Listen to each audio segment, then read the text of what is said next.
Olá pessoal, tudo bem? Espero que todos estejam bem. Dando continuidade à leitura da obra O Fenômeno UFO, hoje eu gostaria de apresentar o seguinte título: Mutilações de Gado. Há um humor negro no nome da primeira vítima de mutilação de animais encontrada, SNP. SNP significa cortar, separar. Tratava-se de uma égua da raça Appaloosa, portanto, não uma espécime de gado. Seu destino, no entanto, literalmente cortado por pessoas ou não pessoas desconhecidas, exerceu a mesma influência na imaginação popular do pânico ante as mutilações de gado que o avistamento original de Kenneth Arnold no Monte Rainier teve no fenômeno UFO como um todo. SNP pertencia à senhora Nellie Lewis, de Alamosa, Colorado, que era fascinada pelos UFOs. A mãe da senhora Lewis, de 87 anos de idade, vira algo no céu em 7 de setembro de 1967, mais ou menos no momento em que SNP desapareceu. Como não estava com seus óculos, não pôde ter certeza se o objeto era um disco voador. Dali a um mês, o corpo de SNP foi encontrado. Um boletim da Associated Press de 5 de outubro anunciava estrondosamente que a égua fora totalmente escalpelada e tivera todo o sangue drenado. Além de o local onde o cadáver foi encontrado apresentar altos índices de radioatividade e sinais de que algum objeto pesado pousara e depois decolara. Nada disso era verdade, como se constatou depois. Fotos do corpo de SNP mostram que a cabeça e o pescoço, não o corpo todo, tiveram a pele e a carne removidas. As mesmas fotos não mostram sinal algum de um suposto objeto pesado, e o local foi averiguado por um funcionário do Serviço Florestal com o contador Geiger, não indicando a menor presença de radioatividade em comum.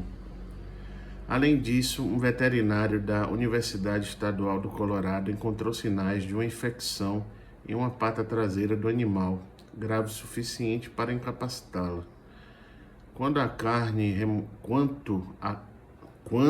carne removida da cabeça e do pescoço, isso é exatamente o que fazem animais como coiotes quando encontram outro animal morto. Essas correções, porém, não causaram o menor impacto na imaginação humana. Muito mais influente foi a matéria sensacionalista em um jornal sob o título Morte de SNP. É apenas um capítulo em Ataques do Espaço, escrito pelo jornalista e pesquisador de UFOs John Keel. A matéria alegava que SNP era apenas um dentre centenas de animais mutilados cuja morte estava ligada ao avistamento de UFOs. Na época, tal afirmação era exagerada. Não havia mais que um punhado de casos na literatura ufológica descritos nesses termos, mas teve seu efeito. Outros relatos de mutilação em gado começaram a aparecer, primeiro esparsos, depois em uma verdadeira enxurrada em 1974. Rancheiros e fazendeiros em todo o oeste norte-americano estavam convencidos de que alguma coisa misteriosa estava matando e mutilando seus animais. A edição de 30 de setembro de 1974 da Newsweek apresentou uma matéria intitulada O Destruidor da Meia-Noite, a respeito da epidemia de mutilações, descrevendo grupos fortemente armados de homens que vigiavam os topos das colinas à noite, esperando deter os mutiladores. Mesmo assim, os corpos continuaram a aparecer, centenas de corpos de animais por ano, em uma região que se estendia do norte do Texas até Dakota do Sul e do oeste de Iowa até Idaho. A vasta maioria era de vacas encontradas mortas com tecidos moles, olhos, língua, orelhas, órgãos sexuais e ânus removidos sem o menor sinal de sangue nos animais ou no solo. Essas notícias vendiam muito, ajudavam a alimentar um viés paranoico no movimento ufológico e teria resultados dramáticos na década seguinte. Apesar do furor da mídia, porém as mutilações de gado eram muito menos misteriosas do que pareciam.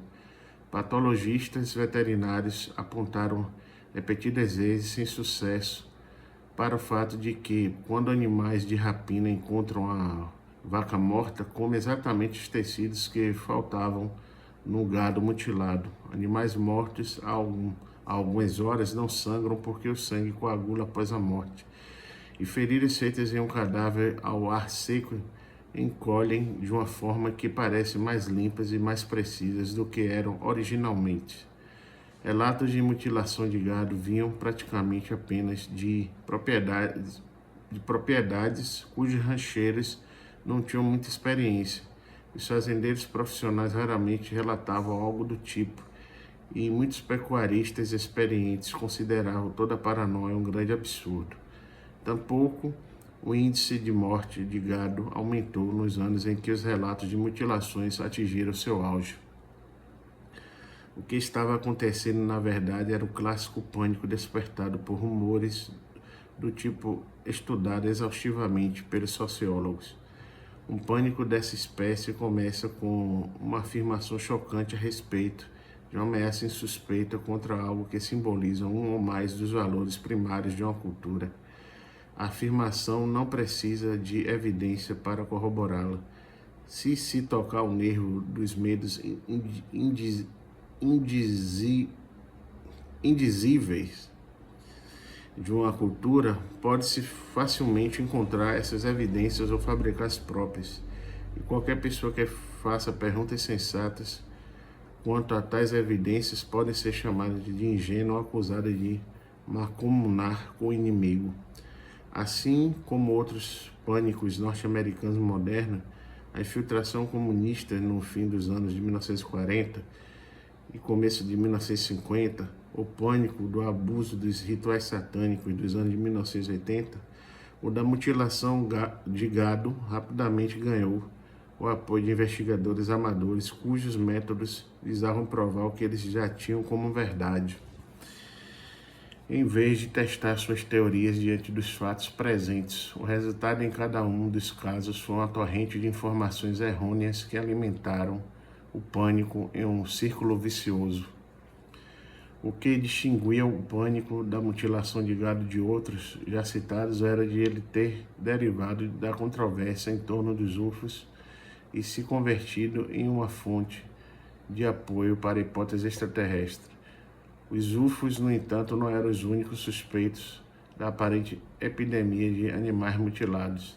Programas secretos do governo e cultistas satânicos, outros dois temas quentes na época, também levavam a culpa pelo fenômeno, e histórias corroborando essas alegações contribuíam tanto para o pânico quanto aquelas que afirmavam que os mutiladores eram alienígenas. Na verdade, os helicópteros pretos, que se tornariam mais tarde uma imagem básica do mal à margem da política norte-americana, entraram no cenário das mutilações graças aos relatos de alguns pesquisadores do fenômeno. No entanto, com o passar do tempo e à medida que os cadáveres de animais aumentavam, a teoria de que os UFOs eram os responsáveis empurrou as outras hipóteses para fora de cena, e muitos defensores da hipótese extraterrestre adotaram a epidemia das mutilações de gado como mais uma evidência em apoio à teoria de contato alienígena. A justaposição de discos voadores e vacas mortas, contudo, era um desafio muito grande para os membros da comunidade ufológica que consideram os extraterrestres sob um prisma positivo, ao qual era sua maioria nos anos de 1970. Para muitos era difícil imaginar os irmãos do espaço iluminados ou os exploradores galácticos de inteligência sobre-humana desviando de seus projetos e drenando o sangue das vacas em Wyoming. A interface entre os UFOs e as mutilações de gado foi, então, empurrada para os confins da comunidade ufológica, onde começou a erguer as fundações de uma visão mais sinistra de contato alienígena que acabaria dominando a controvérsia em torno dos UFOs dali a uma década. Um exemplo típico de como as mutilações de gado foram admitidas na periferia da pesquisa ufológica é encontrado nos livros e vídeos de Linda Moulton Howe, que começou a estudar os casos sob uma perspectiva ufológica no fim dos anos 1970 e lançou uma série de documentários e livros populares nas décadas de 1980 e 1990. Seu livro An Alien Harvest, repleto de fotos grandes e coloridas de vacas mutiladas, afirma que um agente do governo confidenciou e mostrou à altura documentos secretos provando, pelo menos ao julgamento dela, que seres de um planeta distante estavam matando e mutilando gado a fim de obter matéria-prima que seria usada em experimentos de engenharia genética cruciais para a sobrevivência de uma espécie. Felizmente, é quase desnecessário dizer que Howe não apresentou evidência alguma dessas afirmações, exceto as imagens muito ambíguas das carcaças de vacas. Tampouco ela ou outros ufólogos notaram que tais histórias podem ser encontradas na cultura popular de décadas passadas.